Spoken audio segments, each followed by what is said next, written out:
Inside a glittering ballroom dripping with crystal chandeliers, the bride suddenly seized the lapel of a quiet man standing near the champagne bar.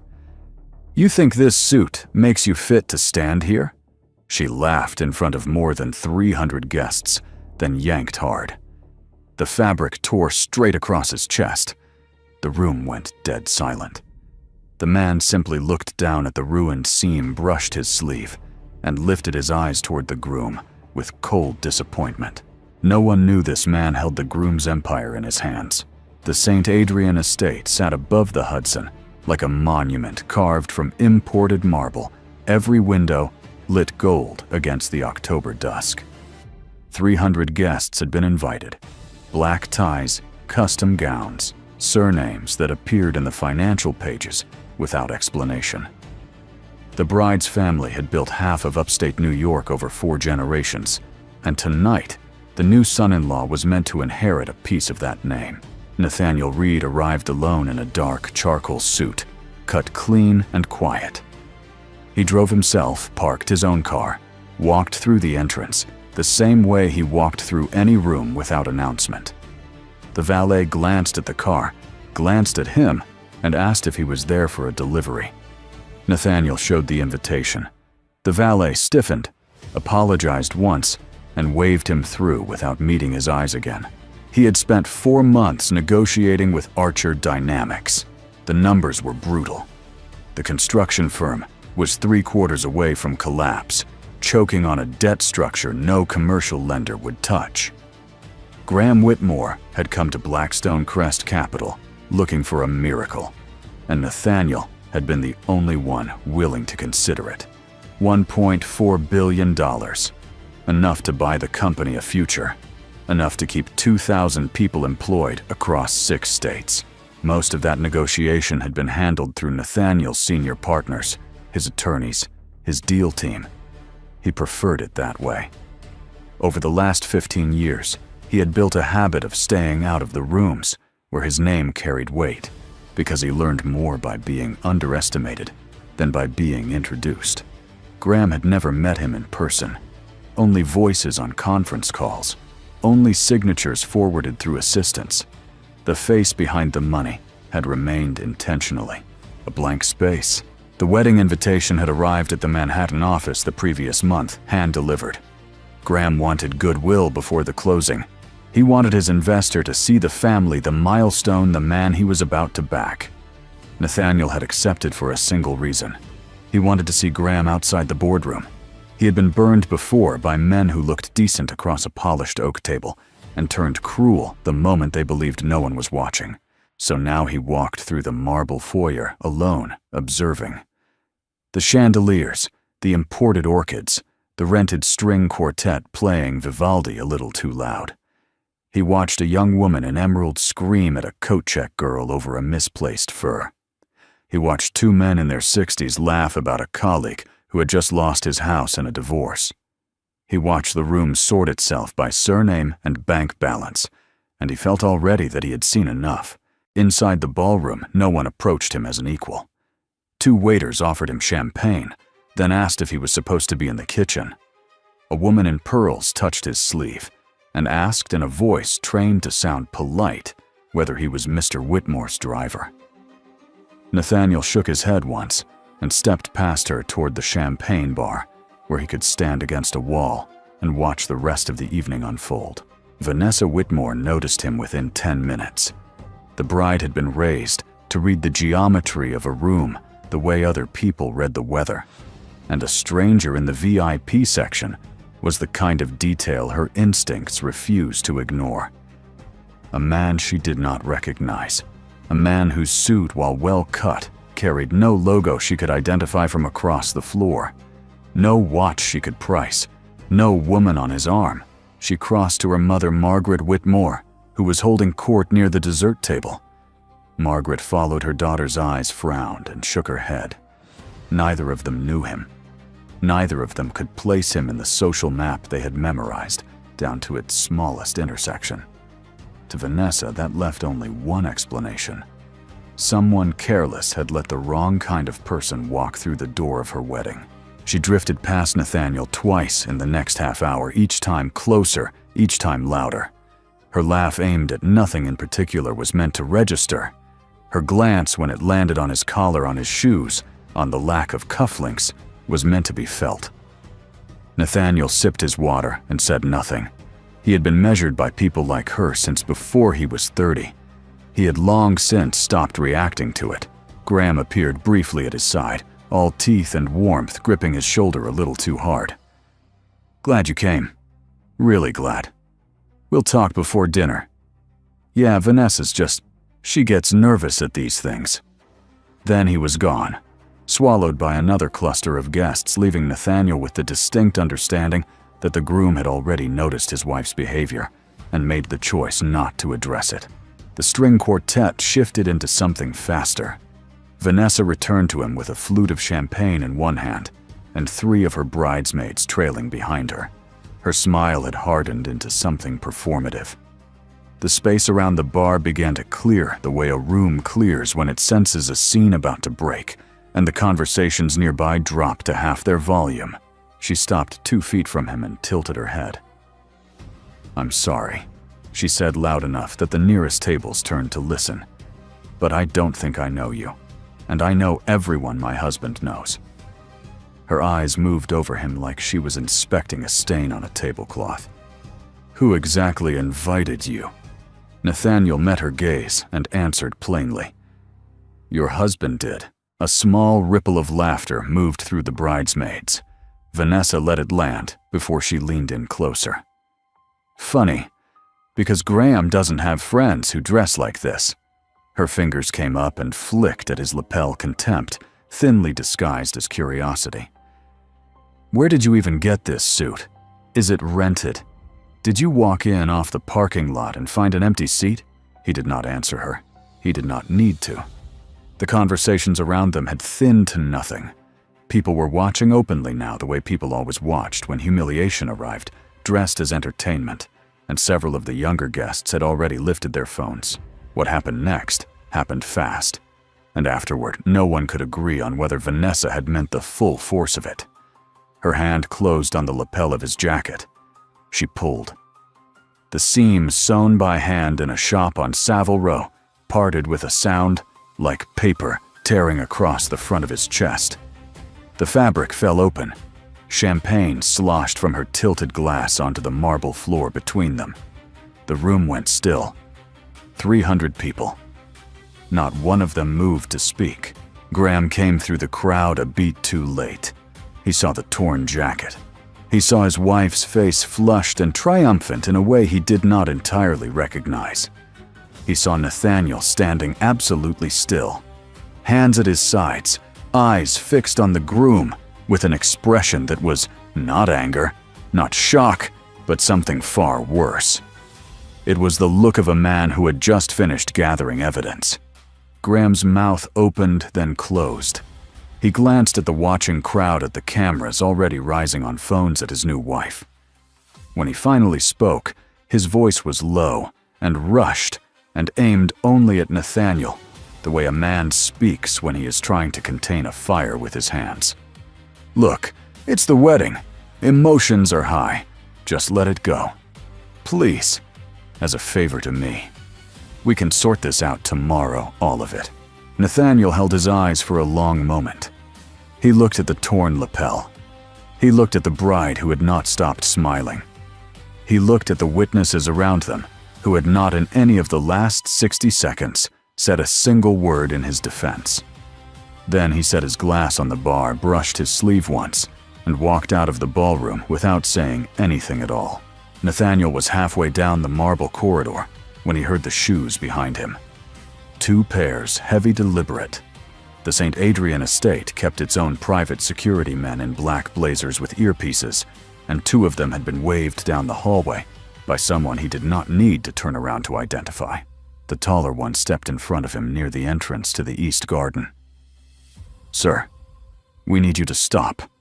His voice carried the flat courtesy of a man who had already decided the answer. "Mrs. Whitmore says you caused a disturbance inside.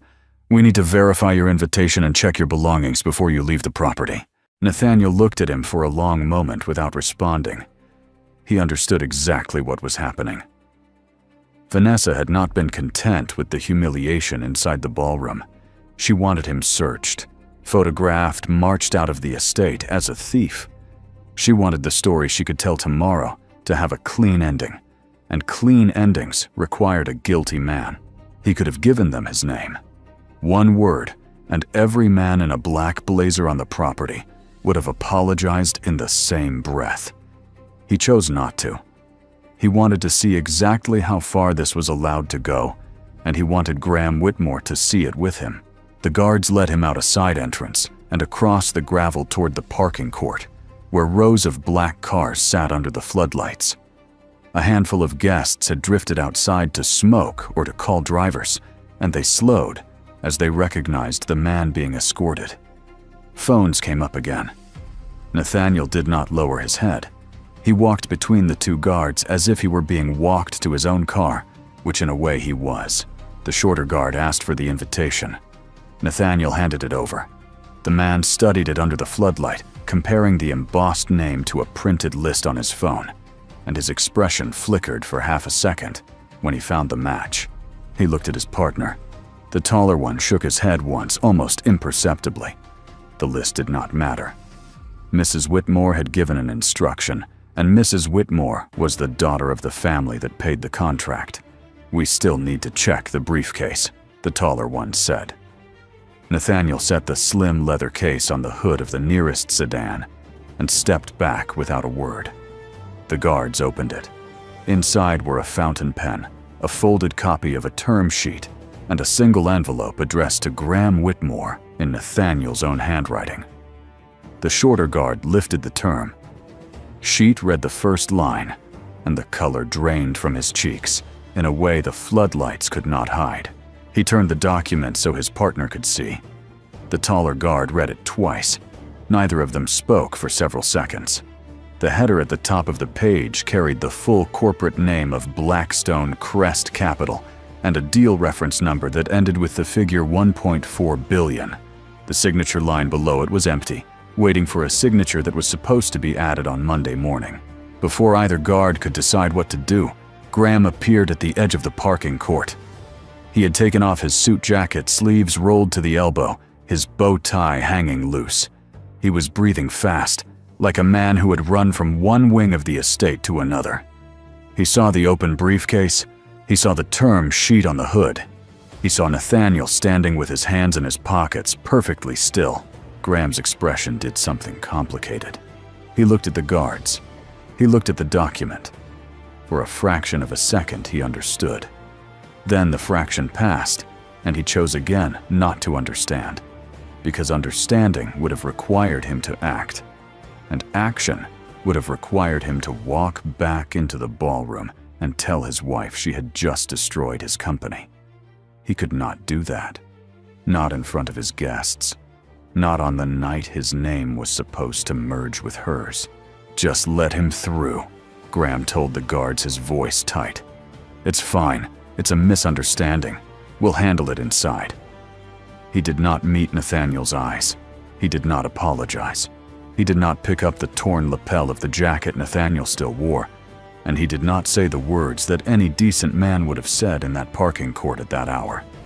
He simply turned and walked back toward the lights of the ballroom, leaving Nathaniel alone with the two security guards and the open briefcase on the hood of someone else's car. Nathaniel closed the case slowly. He understood now that what had happened inside was not a single woman's cruelty.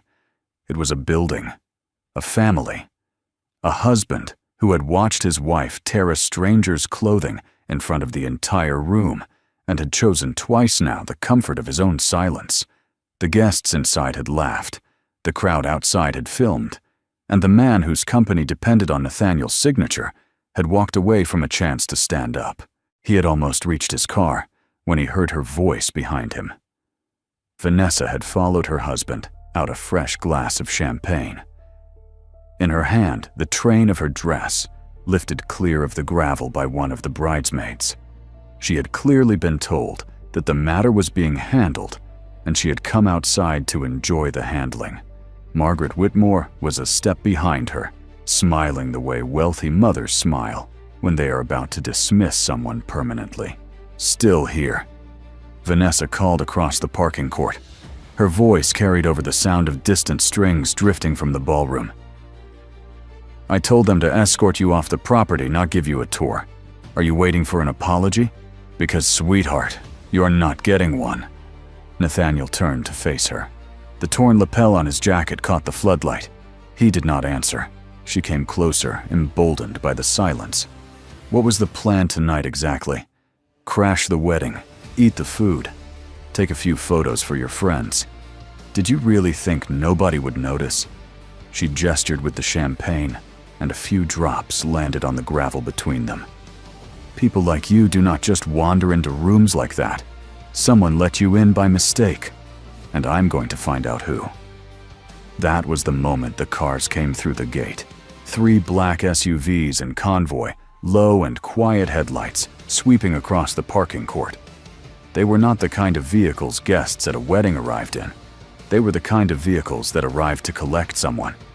They came to a stop in a precise line beside Nathaniel's own car, and the rear door of the lead SUV opened before the engine was fully off. Harold Bennett stepped down onto the gravel. He was in his late 60s, silver-haired in a navy overcoat that did not need to advertise itself. He had served as the chief financial officer of 2 of the largest holding companies on the East Coast before he had agreed to come to Blackstone Crest. And there were people in this driveway, people whose surnames had been printed in the financial pages for 40 years, who knew his face on sight. Margaret Whitmore was the first to recognize him. Her smile faltered. She touched her daughter's arm, but Vanessa was still looking at Nathaniel, still riding the momentum of her own voice, and she did not feel her mother's grip until it tightened. Harold Bennett walked across the gravel without hurrying.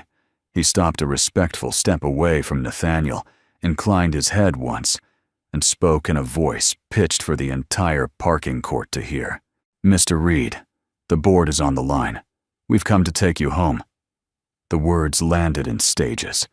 The 2 security guards understood them first because the term sheet was still fresh in their hands. Margaret Whitmore understood them next. Her recognition of Harold's face doing the rest of the work, and the color drained from her in a way the floodlights could not soften. Vanessa was the last. She stood there with the champagne flute tilted in her hand, and a smile still half-formed on her mouth, and her brain refused for several seconds to assemble what she had just heard. Harold did not let the silence do the work alone. He turned slightly so that he was speaking to the entire driveway, and not only to Nathaniel. For anyone who is unclear, this is Nathaniel Reed, founder and managing principal of Blackstone Crest Capital. Mr. Reed was scheduled to countersign a $1.4 billion capital injection into Archer Dynamics on Monday morning. That investment was the only remaining instrument capable of preventing Archer Dynamics from defaulting on its senior debt within 90 days. He looked at Vanessa for the first time, and his expression did not change.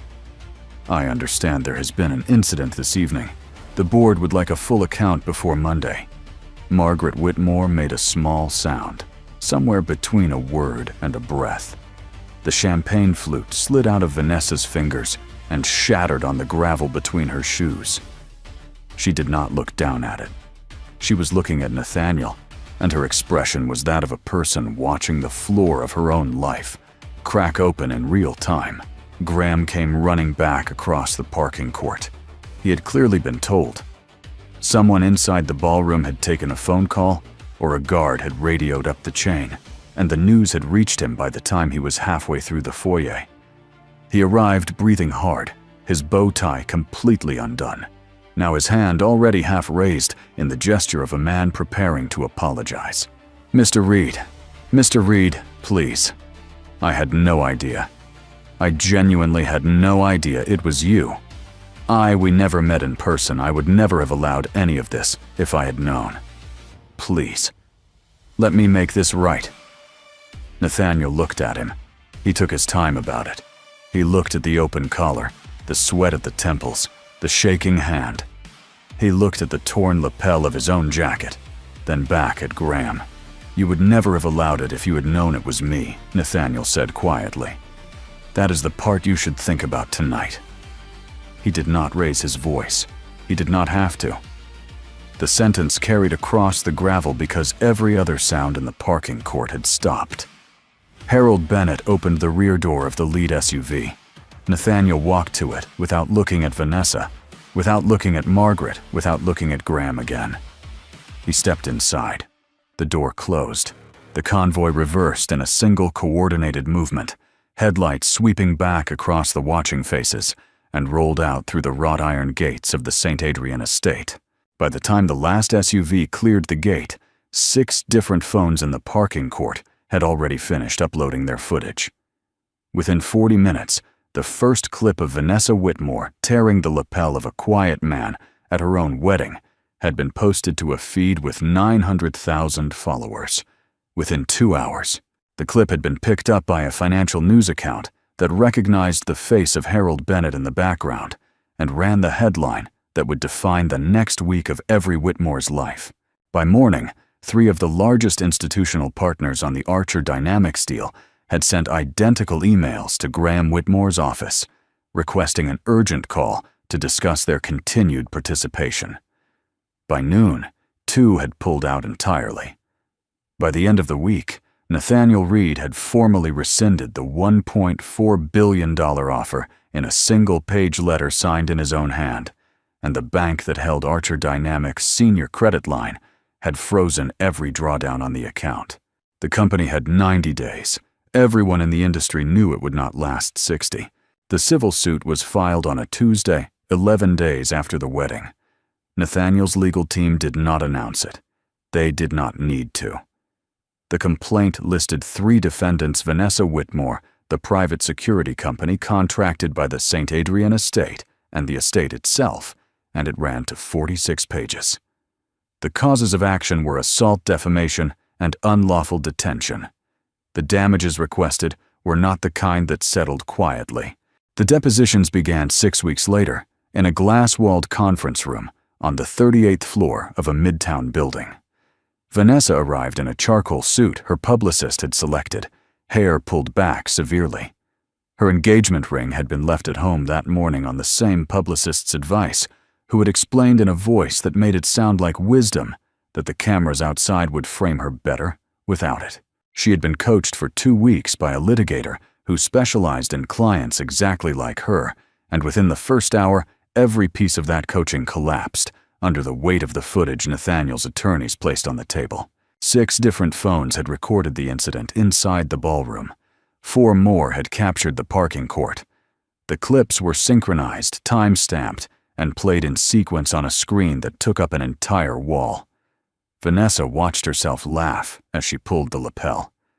She watched herself raise the champagne flute at Nathaniel under the floodlights. She watched her own mother stand behind her smiling, until Harold Bennett's name was spoken and the smile slid out of Margaret Whitmore's face in real time. The opposing counsel asked her to identify herself in the footage. She did. They asked her to confirm she had instructed estate security to detain Mr. Reed. She did. They asked her whether she had verified before issuing that instruction that Mr. Reed had a valid invitation. She did not answer for a long stretch, and when she finally did, her voice came out thinner than she had practiced. I assumed he did not. Graham was deposed the following day. He had aged in the weeks since the wedding, in a way that surprised even people who knew him well. His company had fallen faster than the financial press had predicted. 2 of his largest project sites in Pennsylvania had been halted mid-construction when subcontractors stopped accepting his payment terms. The board had asked for his resignation on a Friday afternoon, and by Monday, they had appointed an interim chief executive in his place. He sat across the conference table from Nathaniel's lead attorney and answered every question without trying to defend himself. When he was asked whether he had witnessed his wife tear Mr. Reed's jacket, he said yes. When he was asked whether he had heard her order security to detain Mr. Reed in the parking court, he said yes. When he was asked why he had not intervened, He was quiet for a long time, and then he said, the only true sentence he had spoken in 2 months. Because I was more afraid of embarrassing my wife than I was of doing the right thing. That sentence ended up in the trial transcript. It also ended up eventually in a long-form profile of the Whitmore family that ran in a major business magazine the following spring. The reporter who wrote the piece would later say it was the cleanest admission of moral failure she had ever recorded from a man in his position. The judge ruled from the bench in late February. Vanessa was ordered to pay $7.2 million in damages, with an additional $1.5 million split between the estate and the security firm. She was further ordered to issue a written public apology, the wording of which had to be approved by Nathaniel's counsel before publication. The apology ran in 3 national outlets on a Wednesday morning. It was 4 paragraphs long. It used Nathaniel's full name and title in the first sentence, and it acknowledged without qualification that her conduct had been driven by assumptions she had no right to make about a man she had never spoken to before that night. Archer Dynamics did not survive the 90 days. The bank moved against the senior credit line on day 58. A larger competitor based in Houston bought the company's remaining contracts and equipment for roughly 11 cents on the dollar, kept the projects, and laid off most of the head office staff in a single afternoon. The Whitmore name was removed from the building 2 weeks later. Graham was not in the lobby when the letters came down. Nathaniel did not attend any press conference. He did not give interviews. The only public statement issued by Blackstone Crest Capital during the entire period was a single sentence confirming that the firm had elected not to proceed with the Archer Dynamics transaction, citing irreconcilable concerns regarding the conduct of senior leadership and adjacent parties. The sentence was written by Harold Bennett. Nathaniel approved it without changing a word. In March, he closed on a different deal. A small engineering firm out of New Haven had been looking for growth capital for almost a year. The founder was a woman in her early 50s who had built the company from a 2-person shop into a 40-person operation without ever taking outside money, and she had been turned down by 4 different funds in the previous 10 months because her growth projections were considered too modest. Nathaniel met her in a conference room on a Wednesday afternoon, listened for 90 minutes, and signed a term sheet for $240 million before the end of the following week. The firm was profitable within 2 quarters of the closing. It tripled its headcount by the end of the year. Nathaniel never gave an interview about the deal, but inside the industry, people who paid attention to that kind of thing understood the message. He was telling them, without saying it, what kind of capital he was now willing to put behind what kind of person. Vanessa moved out of the Whitmore family residence in early April. The divorce filing was Graham's, not hers. He had waited until the apology ran in the papers, and then he had filed the petition the following week, citing irreconcilable differences. The settlement was final by summer. Vanessa kept the apartment in the city. Graham kept nothing of consequence. He left New York entirely and took a consulting position at a mid-sized engineering firm in North Carolina, where, according to people who saw him at industry events the following year, he had stopped wearing the wedding ring he had never formally taken off. The footage from the wedding continued to circulate for months. It was used as a case study in a media law seminar at a university in Boston. It was referenced in a long piece about wealth and entitlement that ran in a Sunday magazine. It was eventually the kind of clip that people stopped sharing, not because they had forgotten it, but because it had become a kind of cultural shorthand. A reference. A reminder of what could happen when a person believed, in the privacy of their own assumptions, that the rules of decency did not apply to people they had decided to look down on. Nathaniel watched none of it. He had a habit formed over many years of not reading articles that involved his name. He continued to run his firm the same way he had always run it. He continued to drive himself to most of his meetings. He continued to walk into rooms quietly the way he had walked into the ballroom at the St. Adrian estate, and he continued to let the people in those rooms decide for themselves whether he belonged in them. Late one evening in October, almost exactly a year after the wedding, He stood at the window of his office on the 42nd floor and watched the city come on, light by light across the river. The torn suit was still in his closet at home. He had asked his housekeeper not to repair it and not to throw it away. It hung at the end of the rack between two newer suits, the seams still split across the chest, where Vanessa's hand had pulled it. He kept it for the same reason some people keep old letters, not because he wanted to remember the humiliation, but because he wanted to remember the precise moment in which he had understood something about the people in that ballroom. The contempt had not started when Vanessa pulled the lapel. It had started much earlier in the look the valet had given his car, in the voice of the waiter who had directed him to the kitchen, in the woman who had touched his sleeve and asked if he was the driver. The torn suit was the loud version of a quieter thing that ran through every room like that every night, in every city, against people who had no fund behind them and no convoy of black cars on the way. That was what he wanted to remember. Not that he had been wronged, but that the wronging had been so casual, so easy, so widely permitted by every witness in the room that no one had even thought to lower a phone and step between him and the bride. The story, when it had finished moving through the news cycle and the courts and the boardrooms, came down to a single line. People kept finding new ways to say it. A reporter wrote it one way. A professor at the law seminar wrote it another. The Sunday magazine wrote it a third. The version Nathaniel preferred was the simplest one. He had not written it down anywhere. He had only said it once quietly to Harold Bennett in the back of the SUV as it pulled away from the gates of the St. Adrian estate that night. Real class, he had said, was not in what a person wore, or what they drove, or how they walked into a room. It was in how they treated the people they had decided in their own minds didn't matter. Outside the window, the lights of the city kept coming on. Nathaniel watched them for another minute, then turned back to his desk, where the next term sheet was already waiting for his signature.